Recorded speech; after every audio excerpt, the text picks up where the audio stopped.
تو یہ ایک پہلا وہ بابرکت قطرہ ہے کہ جو زمین پر پڑا ہے. انشاءاللہ اس قطرے کے پیچھے بارش کے آثار ہیں. بادل تو آپ کو دکھ رہے ہیں فضا میں. جیسے ابھی تھوڑی دیر پہلے میں اسٹیٹمنٹ پڑھ رہا تھا کہ دبئی نے بھی یعنی کہ UAE نے بھی اس خواہش کا اظہار کیا کہ ہم اس معاہدے میں شامل ہونا چاہتے ہیں. قطر نے بھی اس خواہش کا اظہار کر دیا ہے غیر رسمی طور پہ. چند دنوں میں انشاءاللہ رسمی طور پہ بھی سامنے آ جائے گا. ترکیہ کے ساتھ پہلے سے پاکستان کا اس سے ملتا جلتا معاہدہ ہے. تو امید ہے جب یہ سلسلہ بڑھے گا تو باقی مسلمان ممالک بھی اس میں شریک ہوں گے. آذربائیجان کے ساتھ بھی پاکستان کا ایک پہلے سے معاہدہ ہے. اور آپ کو اچھے سے یاد ہو کہ آج بھی پاکستان سے باہر اگر کسی جگہ پہ جا کے آپ کو پاکستانی ہونے کا احساس ہوتا ہے تو وہ باکو کی وہ گلیاں ہیں کہ جہاں پہ لوگ دیکھتے ہیں دور سے کہ پاکستانی آ رہے ہیں تو وہ اپنے ان کے جو سینے ہیں وہ فخر سے چوڑے ہو جاتے ہیں. تو الحمدللہ اب جو صورتحال ہے یا جو ماحول بن رہا ہے وہ پاکستان کے مفاد میں ہے. بس ہمیں اس موقع کو جو ہے نا گنوانا نہیں چاہیے. کوشش کرنی چاہیے سفارتی انداز سے, ڈپلومیٹیکلی, سیاسی انداز سے, تجارتی انداز سے, یا پھر جو بھی آپ کے پاس فورمز ہیں دوسری دنیا کے یا دوسرے ممالک کے ساتھ اپنے تعلقات کو بڑھانے کے حوالے سے, سب کو بروئے کار لانا چاہیے. دیکھیے ایک تو سعودی عرب, پاکستان اور یہ جو ترکیہ ہے, ترکی کا پاکستان سے بہت گہرا تعلق ہے. آپ کو پتہ نا جنگ عظیم دوم میں خلافت کے دور میں پاکستانیوں نے بڑی مدد کی تھی. میں کئی دفعہ آیا ہوں یہاں پر ترکی, جب بھی آتا ہے پاکستانی پاسپورٹ کو بڑی عزت دی جاتی ہے. یعنی پاکستانیوں کی ترکی میں بڑی عزت ہے.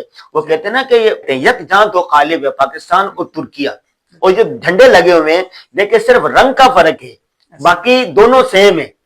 تو اگر پاکستان, سعودی عرب, قطر, مصر, ایران اور یہ ترکیہ یہ آپس میں مل کے نیٹو طرز پر اتحاد کر لیں تو میں سمجھتا ہوں کہ ایک نیا اتحاد وجود میں آئے گا جس سے مسلم امہ کو, عالمی اسلام کو فائدہ ہوگا. حضرت میں تھوڑا سا اس حوالے سے مزید تفصیل آپ کو بتاتا چلوں کہ اللہ سبحانہ و تعالیٰ نے اس کرۂ ارض پہ مسلمانوں کو جو علاقے عطا کیے ہیں جہاں جہاں مسلمان آباد ہیں وہ پورے کے پورے خطے کے اوپر اسٹریٹجک اہم ترین جگہ ہیں.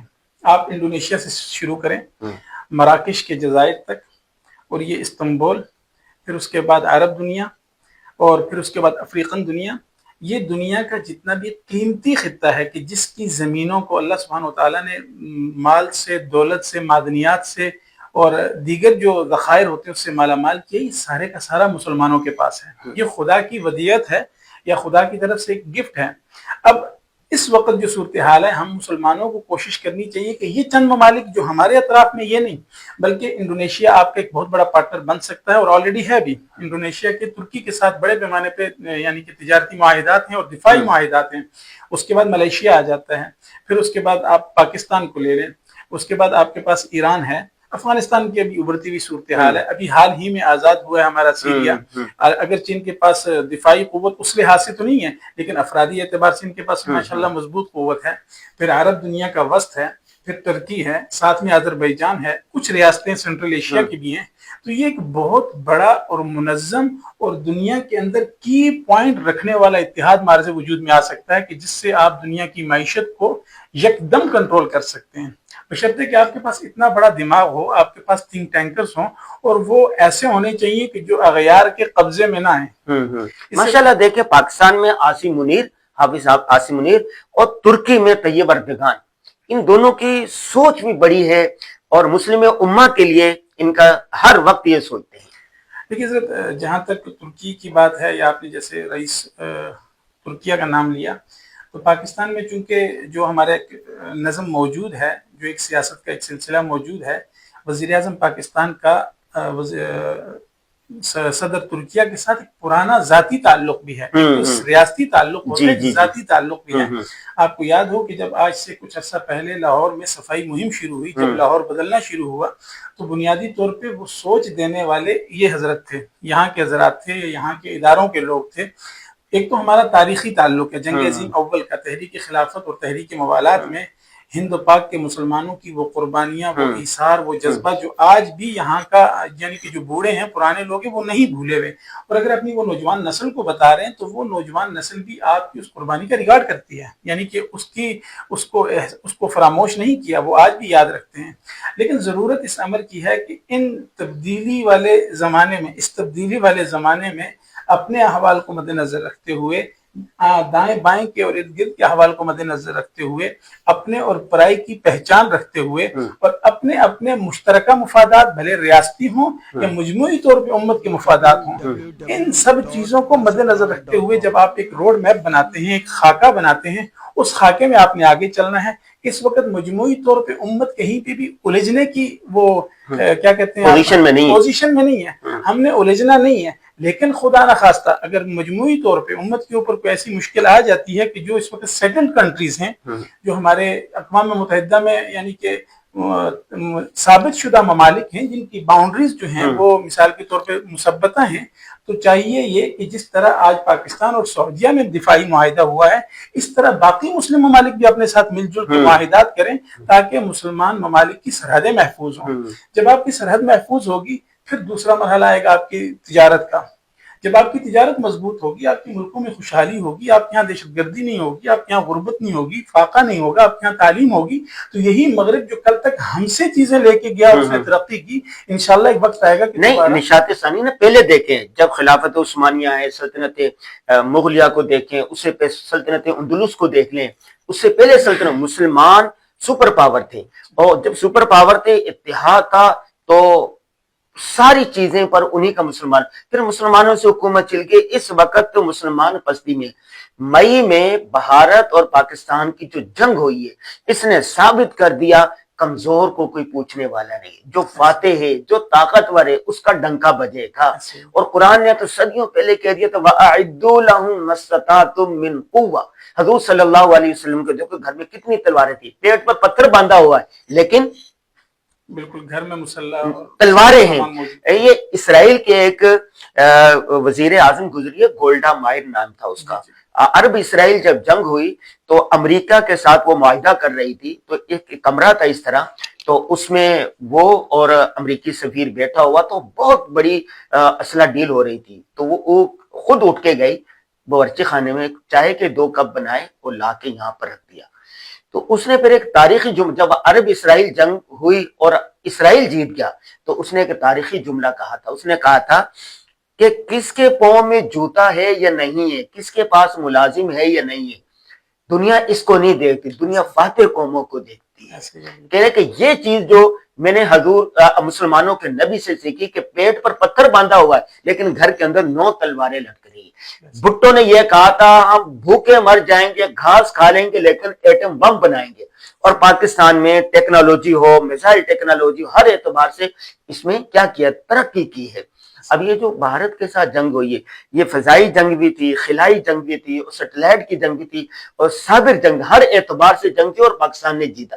جب جیتا تو اس کا نام پوری دنیا میں ہوا، اور ہر وقت اس وقت پاکستان ہے.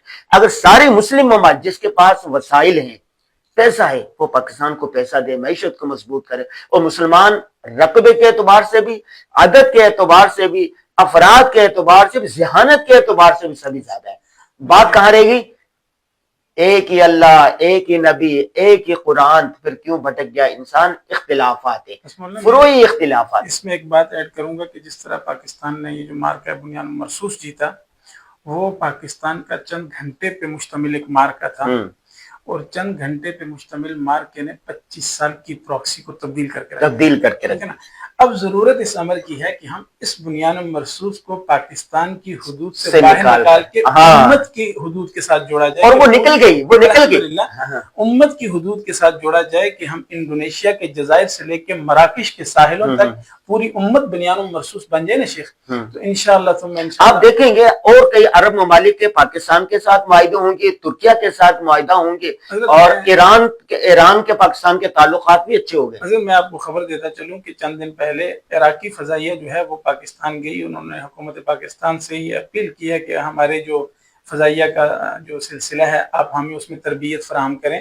اس کے علاوہ ایک دو اور عرب ممالک ہیں وہ پاکستان جا چکے ہیں اور انہوں نے پاکستانی گورنمنٹ سے ریکویسٹ کی ہے کہ آپ ہماری فضائیہ کو ٹرین کریں۔ دیکھیں اس وقت دنیا میں تمام جو ممالک ہیں وہ اپنی فضائی اہمیت کو بھی سمجھتے ہیں اور فضائی قوت کو بہتر بنانے کی کوشش کرتے ہیں۔ حال ہی میں جو جنگ ہوئی ہے اصلاً وہ جنگ فضائی جنگ تھی، بدری جنگ تو میرے خیال میں ایک گولی بھی نہیں چلی، ٹھیک ہے نا جی۔ فضائی جنگ نے آپ کی 25-30 سالہ تاریخ کو بدل دیا اور تاریخ کا ایک پنہ بھی پلٹ دیا، ایک پنہ پلٹ کے دوسرا پنہ آ گیا۔ تو اب ہر ملک یہ سمجھتا ہے کہ ہم کس چیز میں کمزور ہیں۔ فار ایگزامپل کیا ہم زمینی جنگ میں کمزور ہیں، بحری میں کمزور ہیں، فضا میں کمزور ہیں، ٹیکنالوجی میں کمزور ہیں، یا جو سائبر کرائم کی جنگ ہوتی ہے، سائبر کی جنگ ہوتی ہے، کرائم نہیں سائبر کی جنگ ہوتی ہے، اس میں ہم کمزور ہیں۔ جو جہاں کمزور ہے وہ اس میں قوت حاصل کرنا چاہتا ہے اور اس کے ذہن میں وہی قرآن کا قاعدہ ہے وَأَعِدُّوا لَهُم مَا اسْتَطَعْتُم مِّن قُوَّةٍ وَمِن رِّبَاطِ الْخَيْلِ، خیل سے مراد مطلقاً عام ہے کہ آپ سے لاہمی کسی بھی اعتبار سے اپنی قوت کو مضبوط کریں۔ تو الحمدللہ ہمیں سب سے پہلے اللہ کا شکر ادا کرنا چاہیے، اور خوشی کے موقع ہمارے پاس کم آتے ہیں اور یہ بہت خوشی کا موقع ہے۔ الحمدللہ میں تو کہتا ہوں کہ من حیث القوم من حیث الپاکستانی ہمیں شکر ادا کرنا چاہیے کہ الحمدللہ، بلکہ بحیثیت مسلم امہ، بحیثیت مسلم امہ کہ ہم لوگ الحمدللہ بری اعتبار سے ہماری الحمدللہ دنیا میں 10ویں نمبر پہ فوج آتی ہے، حالانکہ بہت چھوٹا ملک ہے، بڑے محدود وسائل ہیں، بڑا زمانے سے ہم پراکسی وار کے زمانوں سے گزر رہے ہیں۔ پہلے ہم لوگ ایک پراکسی وار میں لگے رہے، وہاں ہمیں کافی ہماری جو ہے نا وہ نہیں، اصل بات دیکھیں اصل بات یہ ہوتی ہے کہ کسی کے پاس اسلحے کی قوت ہے، لڑنے کی قوت ہے، کسی کے پاس تیل ہے، وسائل ہے، کسی کے پاس پیسہ ہے، کسی کی معیشت آتی ہے، یہ سارے ایک دوسرے کے وسائل سے استفادہ کریں گے تو امت بنے گی اور یہ امت کی خوشحالی کا کام ہوگا۔ اس کے ساتھ میں ایک اور چیز بھی ایڈ کرنا چاہتا ہوں کہ ہمارے نوجوان کو چاہیے، ہمارے ویورز کو چاہیے، ٹھیک ہے آپ کا تعلق کسی بھی جماعت سے ہے یا کسی بھی پلیٹ فارم سے ہے، لیکن جب بات پاکستان کی آ جائے تو جماعتیں تعلق سب کو پس پشت ڈال دیں، ملک کے لیے کھڑے ہو جائیں، ذات کے لیے نہیں ملک کے لیے کھڑے ہو جائیں، ملک سے بھی بڑھ کر بلکہ عالم اسلام کے لیے، مسلم امہ کے لیے۔ دیکھیے جب ہم ملک میں اکٹھے ہو جائیں گے پھر انشاءاللہ عالم اسلام کو پیچھے لگا ہی لیں گے، ٹھیک ہے نا جی۔ ملک کے لیے کھڑے ہو جائیں، آپ کا قائد کون ہے، آپ کا لیڈر کون ہے، اس کی پرواہ چھوڑ دیں۔ ہمارے پاس آپ مولانا کتنے دن ہو گئے ماشاءاللہ آپ استنبول کا سوال کرنے کا دور میرا ہے، آپ کو ماشاءاللہ 5 دن ہو گئے استنبول میں۔ مولانا میرا آپ سے سوال یہ ہے کہ آپ نے ان 5 دنوں میں کتنی سیاسی جماعتوں کے جھنڈے دیکھے یہاں پہ؟ کسی کے نہیں، ہر جگہ ایک ایجنڈا ہے، ترکیہ ترکیہ ترکیہ ترکیہ، یعنی کہ اور جھنڈے سے محبت، وطن سے محبت کی علامت سمجھی جاتی ہے، اور وطن سے محبت ایمان کا حصہ ہے۔ ہاں بالکل، ٹھیک ہے نا جی۔ تو مولانا ہمیں بھی اس طرح قوم بننے کی ضرورت ہے، جب ہم قوم بنیں گے ہم اپنی ریاست اور اس کے اداروں، ہم مانتے ہیں کہ کمیاں کمزوریاں کوتاہیاں ہیں، ہماری طرح کے انسان ہیں، ہمارے بھائی بہن ان میں کام کر رہے ہیں، باوجود کمیوں کے، کوتاہیوں کے، کمزوریوں کے، جس طرح ایک بھائی دوسرے بھائی کی غلطی کو معاف کر کے گلے سے لگاتا ہے تو ہم بھی اس طرح غلطیوں کو معاف کر کے، یعنی فروعی، لسانی اور سیاسی اختلافات سے بالا ہو کر پہلے قوم بنے پھر امت بن جائے، امت کے لیے ابھی فی الحال ہم جو ہے نا قوم نہیں بن پا رہے، اس میں تھوڑی سی کمزوریاں ہیں، ہم پہلے قوم بن جائیں، انشاءاللہ امت تو ہم ہیں ہی ہیں، امت کا جھنڈا انشاءاللہ ہمارے ہاتھ میں پہلے بھی تھا، آج بھی ہے، کبھی ساتھ میں تھا کبھی ساتھ میں تھا، ہم ہاتھ کٹواتے رہیں گے، جھنڈا نہیں گرنے دیں گے، لیکن یہ ہے کہ ہمیں کوشش کرنی چاہیے کہ ہم قوم بن جائیں، سیاسی نظریات کے اور اس قسم کے جو معاملات ہوتے ہیں ان کو بالائے طاق رکھ کر کے، جو پاکستانی شہری ہے اس کی جان، مال، عزت، آبرو، وہ سب کی سب ہمارے اوپر حرام ہے۔ یہ قرآن کا حکم ہے یا نہیں مولانا؟ جس طرح جب ہم ان چیزوں کو اپنی ذات کے لیے روا رکھیں گے انشاءاللہ شیخ ملک میں امن آ جائے گا، جب ملک میں امن آئے گا ملک کا دفاع مضبوط ہوگا، ملک کی معیشت مضبوط ہوگی، ملک ترقی کرے گا اور مسلم امہ کا فائدہ ہوگا، پھر انشاءاللہ مجموعی طور پہ مسلم امہ کا فائدہ ہوگا انشاءاللہ ثم انشاءاللہ۔ تو ہمیں کوشش یہ کرنی چاہیے کہ جس طرح ابھی جو معاہدات ہو رہے ہیں، ہم سوشل میڈیا پہ دیکھ رہے ہیں کہ طرح طرح کی جو ہے نا آراء سامنے آ رہی ہیں، آپ ان احوال کو سمجھنے کی کوشش کریں کہ کن مشکل حالات میں اللہ سبحانہ و تعالیٰ نے پاکستان کو ایک موقع دیا، اور اللہ ہی کی مدد سے صبح فجر کے وقت وہ والعادیات ضبحا فالموریات قدحا فالمغیرات صبحا کی تفسیر بنی اور اللہ سبحانہ و تعالیٰ کی مدد آئی۔ اللہ کی مدد آتے ساتھ ہی یکدم 24 گھنٹے کے اندر پوری دنیا کا منظرنامہ بدل گیا۔ آپ جانتے ہیں کہ 19 سال پاکستانی قوم کی، پاکستانی پاسپورٹ کی عزت بڑھ گئی۔ میں بہت چھوٹی سی مثال دے رہا ہوں، 19 سال سے کویت میں پاکستانی پاسپورٹ کو ویزا نہیں ملتا تھا، اور یہ جو 9 جون اور 10 جون کا واقعہ ہوا، اس واقعے کے 48 گھنٹے کے اندر کویت نے 20 سالہ پالیسی بدل دی اور پاکستانی پاسپورٹ پہ ویزا جو ہے نا ایشو ہونے لگ گیا۔ یہ بہت چھوٹی چیز ہے۔ اب الحمدللہ دنیا بھر سے نہ صرف مسلمان ممالک، غیر مسلم ممالک بھی پاکستان کی دفاعی قوت کو نہ صرف اس کی تعریف کر رہے ہیں بلکہ اس کی مثال بھی دی جا رہی ہے اور ان سے کچھ سیکھنا چاہ رہے ہیں۔ ہمیں بھی چاہیے کہ ہم اپنے ملک کی ہر فورم پہ اپنے ملک کی عزت کا، اس کے احترام کا، اس کے وقار کا، اس کے تقدس کا خیال رکھیں۔ اندرون ملک ہوں یا بیرون ملک، آپ کہیں پہ بھی ہوں اپنے ملک کے سفیر بنیں۔ کیا کسی بھی ملک میں غلطیاں خرابیاں ہوتی ہیں ہر جگہ پہ، ملک کہاں نہیں ہے خرابیاں، لیکن سفیر باوجود خرابیوں کو چھپا کے اور یہ وقت موقع یہی موقع، پھر موقع نہیں ملے گا اس صدی میں، یہ موقع خدا جانے دوبارہ ملے یا نہ ملے۔ جی بھائی نیلمی صاحب نے جیسا کہ کہا بہت اچھی بات کی، اور اسی کے ساتھ میں پروگرام کا اختتام کرتا ہوں۔ انہوں نے کہا کہ اپنے ذاتی، لسانی، فروعی چھوٹے چھوٹے اختلافات کو بھول کر ملکی مفاد، قومی مفاد، عالمی مفاد کے لیے سوچیں۔ جب ہم سوچیں گے تو انشاءاللہ ہم سب کے دن بدل جائیں گے، عالم اسلام ترقی کرے گا، خوشحالی آئے گی جیسا کہ ہم ماضی میں تھے۔ ہمیں دیجیے اجازت، دوبارہ ملیں گے اگلے ہفتے۔ السلام علیکم ورحمۃ اللہ وبرکاتہ۔ سوشل میڈیا پر سب سے قدیم اور سب سے ریلائبل برانڈ درسقرآن.com